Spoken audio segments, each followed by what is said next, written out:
of security filter chain at enable web security. In-memory users are created and authenticated.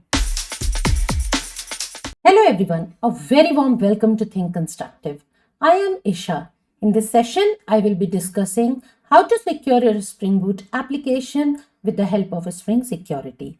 This is essentially the second part of this ongoing series, and in this series I will be discussing specifically the in-memory user authentication with the help of Spring Security.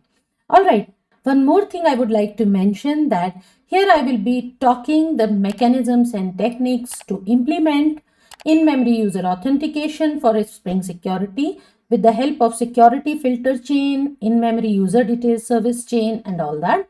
So that is the latest methods to do Spring Security in-memory user authentication and not the older mechanism which is already deprecated, that is Web Security Configurer Adapter. Alright, so stay tuned, watch the session till the end so that you don't miss upon on any of the core concept. Let us quickly start with the Spring Security in-memory user authentication discussion now. In this session, I'll give you a quick recap and then we will move towards the essential implementation and the latest techniques. All right. So what we discussed in our last session, there is an application server and any Spring application is deployed in that application server. There is a user who is trying to access the application.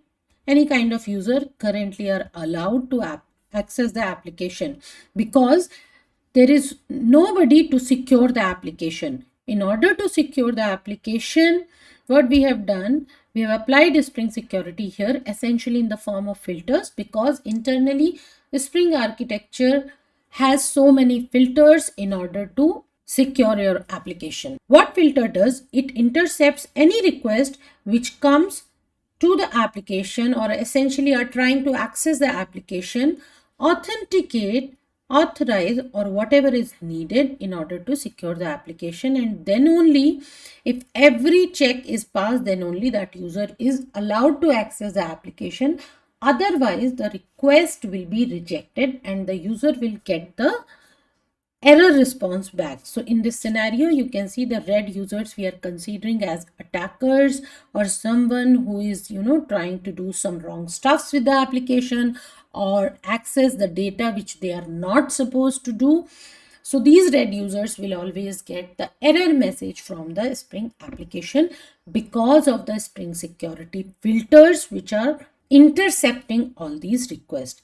Whereas this pink user, it's a normal genuine user. It's providing the correct credentials to the application and hence this pink user will be allowed to access the application and will be allowed to access the requested information. All right.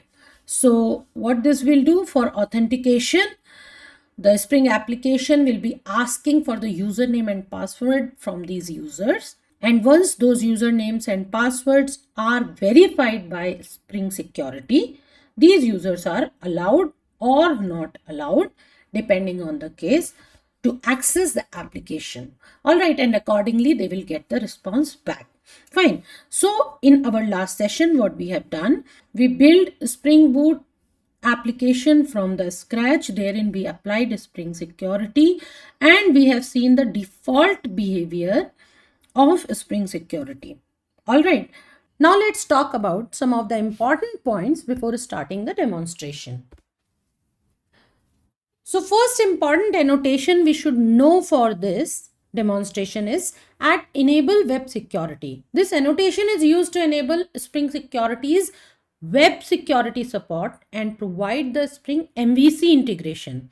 This will be used in the configuration class, that is the class which is annotated with add configuration annotation, right? So this is very important to know.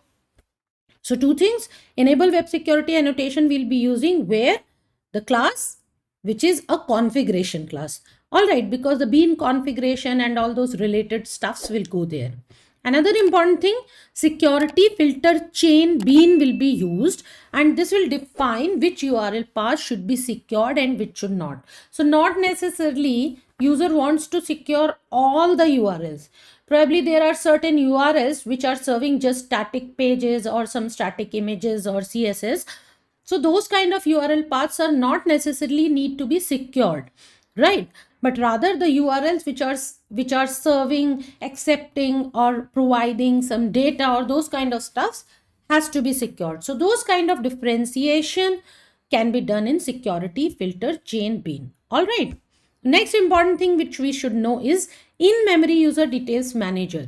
So this is something which implements user details service, and this is the service which provides support for username and password based authentication that is stored in memory. As a name itself is indicating, it is in-memory user details manager. So the manager which is going to manage the user details which exists in memory.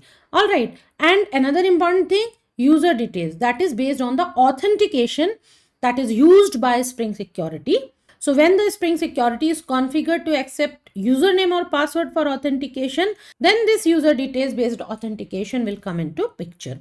All right. So in today's session, we will be now seeing how to do authentication with the help of users which are stored in memory. So first we'll be storing in memory users, and then we will be testing them whether they are really authenticating the specified URLs basis on the given user and password. All right. So I'll now switch to the IntelliJ IDEA editor and we'll start the demonstration from there. All right. Here is the IntelliJ IDEA editor. You can use any other Java editor of your choice. And this is the demo application which we started building in our last session. So just in case if you missed watching that session details are getting displayed on your screen as well as tagged in the above card section and given in the description box below. Feel free to explore that session because that is going to be very, very helpful for you. All right. And I would also want to recommend you to build this application along with the session because that's how you will gain more confidence on building a Spring Security Spring Boot application. All right.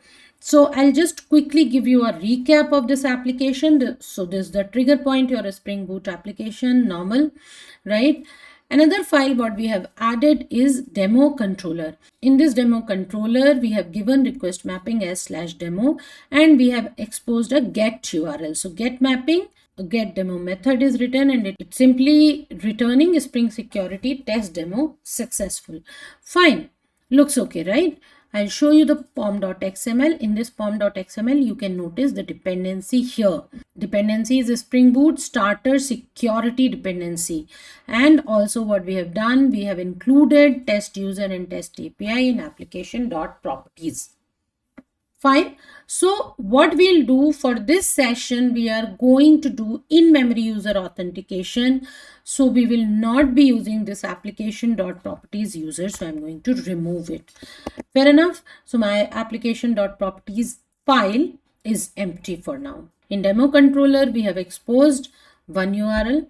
Fine. So first of all, I will tell you how to store in-memory user for one user and we'll test that. And then we will move forward and we'll start adding more users.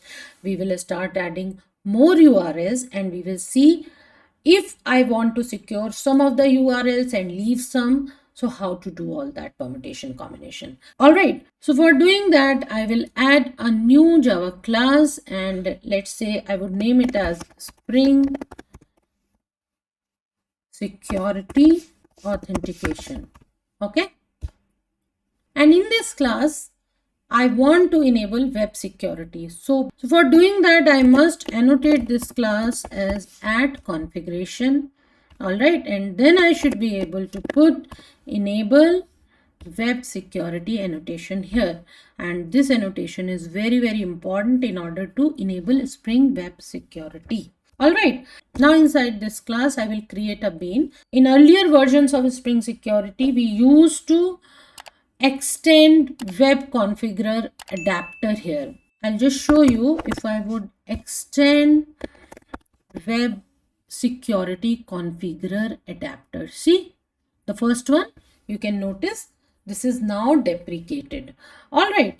So that is where I'm not going to use this method and rather I will be using the latest mechanism, that is with the help of in-memory user details manager and going forward security filter chain beans. All right. So first I will be creating a bean for handling the in-memory users, and for that I will create a method public. It should return in memory user details manager. All right, and I can give any name. Let's say I give user details service as it is suggesting. Okay, and inside this method, what should I do? I will start building user details. How to do that? I will say user dot user builder.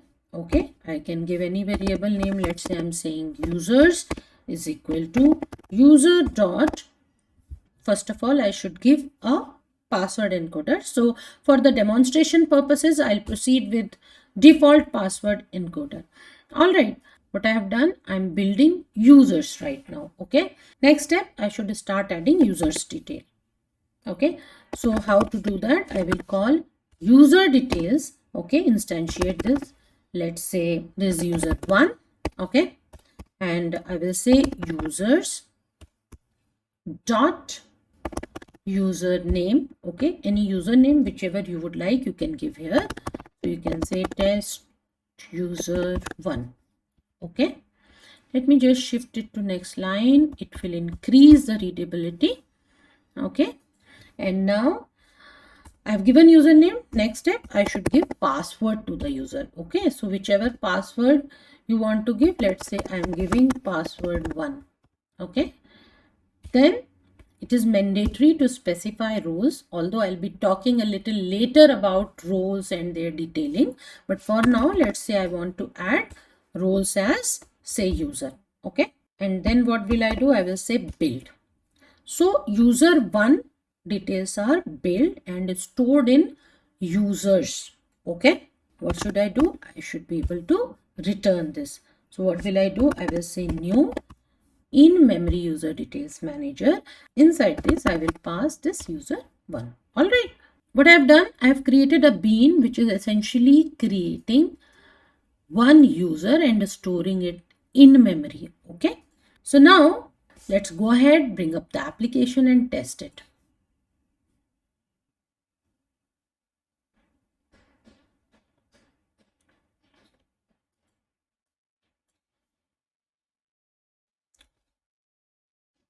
So what do we see in the log? Tomcat started at port 8080. That means my application is successfully up and running.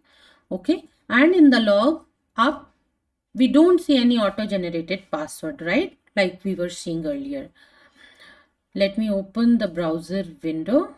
So here is a browser window. I'll just give local host port 8080 and what URL we exposed is demo/demo. Okay, the moment I do that, it is asking for the username and password. What username and password we had given? We had given test user 1 and password 1. All right, so let me just give test user 1 and password as password 1. Okay, sign in. I'm getting a Spring test demo successful. Fine. Now, if I want to log out from this session, so there is a logout URL automatically exposed by Spring Security. So I will just give /logout, enter. Are you sure you want to log out? I'll say yes, I have signed out successfully. Now I will switch back to the IntelliJ IDEA editor and will bring down the server, and now I will add one more user to this. Okay, how do I do that? I'll just take down these details here again and we'll do the necessary changes to this. So I'll mark this as user 2. Okay, username will take it as test user 2. Password will be password 2. Okay, let the role be as it is. And now finally we'll be adding this user 2 here, because then only it will be able to save this user 2 details also in memory. So now my in memory user details manager is holding the information of two users, user 1 and user 2. All right, so essentially now we should be able to log in via any of these users. So let us bring up the application. Okay, so my application is up and running. I will go back to the browser window and do the testing again. Here is a browser window. First, let us test it with the help of test user 1. I'll give password as password 1. Okay, sign in. Oh, sorry. I missed to change the URL to /demo. First of all, that is important. Okay, and now when I will give test user 1 with the given password, test demo successful. Now I will log out from this user 1. Okay, what do? I will just say log out, enter and confirm. Fine. Now again I will try to access this demo URL. Again it will be asking for the login. So I'll just give test demo. I think it is test user 2 and password. All right. So it is successful. So what it is demonstrating? With the help of both the users, I am able to log in now. Let me try giving any other user which I haven't yet created in the in memory. Okay. So let us say I give user and password as some password. Okay. Sorry. First, let us change the URL to /demo because this is the URL which we have exposed. Okay. And here in the username, let us try giving user and some password. Okay. Sign in. Bad credentials. That means it is not recognizing any other user. So likewise, if we come back to this diagram and think about that user and some password as this red user is trying to access this application, this filter is not authenticating this user. Whereas the test user 1 or test user 2 both are good credentials because those users exist in memory. So this application is capable to authenticate this user. All right. So now I will bring down the application and we'll do some more stuffs to this. Okay. So my users, in-memory users are created and authenticated. And we have exposed one URL and that URL is now secured. All right. Now let us open our demo controller. Here we have exposed till now only one get URL. Okay. Here, now let us try to expose 3 more URLs and see. And then further, we will secure some of the URLs and we will leave some URLs as is and see how the application behaves. All right. So for doing that, let me just copy this. Okay.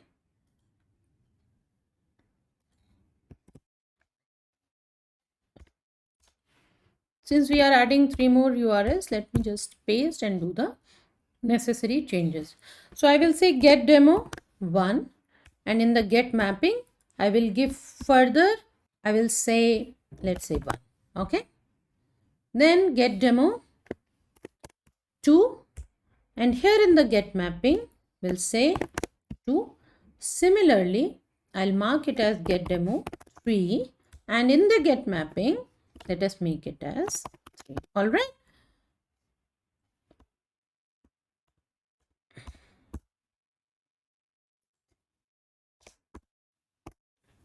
Yeah, there you go. So here in the messages also I'll do some changes so that it is very clear when we are testing. So Spring Security Test Demo, I'll call it as 1 in caps, 2 and then 3. All right. So now what have we done? We have exposed 3 more URLs further. So the base request mapping is /demo. With this method should work. Okay. But further, when we say /demo/1, this URL should work. Similarly, /demo/2, something like this. So what we have done? Now we have this URL. Then we have /demo/1. Similarly, /demo/2 and /demo/3. So these are the 4 URLs which we have exposed. I'll just comment them so that you are very clear. All right. So these 4 URLs are exposed. Okay. And now let us go back to our Spring Security Authentication class. Oops, I can see some spelling mistake here. So let me just quickly refactor it. I'll say rename, enter. Now what we have done, we have 2 in-memory users and we have exposed 4 get URLs. Now the next step, what I would want to secure 2 URLs and want to leave 2 URLs for everyone. Again, the case can be static pages or some common generic images or the kind of CSS kind of stuffs. So those are the kind of resources which we do not want to restrict and will leave open for everyone. So how to do that? We will make use of security filter chain and we will annotate it as bean. All right. So I'll just say public security filter chain. Okay. I can give some name to this method. Again, let's say I'm calling it as security filter chain. And inside this, I'll say HTTP security. Okay. And let's call it as HTTP. All right. And this method generally throws some exceptions. So let me just put it. Okay. Now, inside this security filter chain method, I need to define the behavior of this HTTP security. Fine. How should I do that? I will call it as HTTP dot authorize request. Okay. And inside this authorize request, what do? I will call request. Okay. And then the implementation for this request dot ant matchers, and in this ant matcher I will be specifying the URLs. Okay, so let's say demo. All right, and one more URL I would like to give here, so I will call it as demo/1. Okay, and for these 2 URLs I want to permit everything, don't want any restriction, so I will call here as permit all. Okay, and further I would want to define any request to these URLs should be authenticated. So everything is permitted, all requests are authenticated to these 2 URLs, demo and demo/1. All right, and for form behavior, the login page what we see, I want to have the default behavior, so I'll simply call form login here. All right, I hope this much is very, very clear. So finally, it is expecting the return type security filter chain, right? So filter chaining return response it is expecting. So what should we do? We will just call http.build. It will build the required response with the given details here. All right. So I hope this point is very clear. So what is happening? These 2 URLs, demo and demo1, on these 2 URLs, everything is permitted and all requests are authenticated. Fine. So now the next step, we will be checking these 2 URLs. No login should be asked. Fine. And the remaining 2 URLs, what we have just now exposed, what should happen? There, the user and password should be asked. Fine. So let me just save and bring up the server.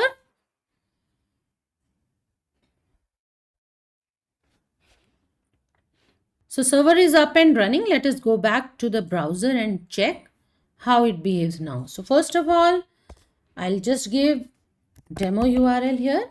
And what do we expect? Cool. No login is asked now. Similarly, let us give /demo/1. Spring security test demo 1 successful. Cool. Yeah, this is what we were expecting. Now let us check for 2. See the difference. /demo and /demo/1, everything was successful because we have given all requests should be authenticated and permitted. I am able to see the response. But the moment I had given /demo/2, it is asking me the login details. Fine. So let's say I am giving my test user 2. Okay. and the given password. Now, once I have filled in the required details, I am able to see this test demo 2 successful. Okay. And since we have already filled the login detail, so the login session is already established. Now let us try with 3. 3 is also successful. Fine. I'll show you one more thing. Let me just log out. Okay. I have logged out now. Now let me just change the URL. Say demo/3. Okay. Now let us see. See, it is again asking for the login because we have just now logged out. Now this time let us give test user 1 and the given password. Let us see what happens. Spring Security Test Demo 3 successful. Cool. Yeah. So let us come back to IntelliJ. What is happening? We have added this authorize request for these 2 URLs. Everything should be permitted. So no login was asked. But for the remaining URLs, either with this user or this user, we were able to log in. Okay. And now one more thing. Let us see if, let me just first log out. Okay. And again, if I try to access demo/, let's say 2, okay, it is asking for login. And if I give any other user and password, which we did not created, so what will happen? It is giving me bad credentials. All right. So remaining 2 URLs, it is not allowing me to enter. It is not giving me any response, rather giving me error messages. Whereas if I just give /demo, it's giving me the response back. Fine. So now you can clearly see the difference in the behavior, in the working, in the functionality, and that's how the Spring Security works. All right. Okay. So in today's session, what all we have covered, we talked about in-memory user authentication for Spring Security, the important keynotes, key annotations, and key classes which we should be using. That is followed by the demonstration. All right. So I hope you have followed all this demonstration and created things with me. If you haven't yet done, go ahead and do that. It will really be very beneficial for you. Okay. So what we'll be covering in the next session, in the third session of Spring Security, I'll be talking all about authorization, what it is, why we should be using it in detail, and how to apply authorization using Spring Security for the Spring Boot project. The similar demonstration what we are having in our session 1 and session 2 will be continued in session 3 as well, and this project will further be evolved. Thank you everyone for watching this session. I hope it was useful for you, and now you are able to secure your Spring Boot application with the in-memory user authentication using Spring Security. If you have any comments, any doubts, or anything you would like to ask, please leave your thoughts in the comment section below. That will be really helping me and everyone else also. If you like the session, hit the like button and subscribe to the channel because there are more Java Spring Boot microservices courses are available on this channel, and I will continue bringing more and more Java Spring Boot microservices and more related technology courses for you. So subscribe now and hit the notification bell so that you don't miss upon any of the sessions. Also, I would like to request you to share the session and channel details with more and more of your friends, family and colleagues, because that's how we will grow together more stronger as a community. Thank you once again. See you in the next session. Bye for now.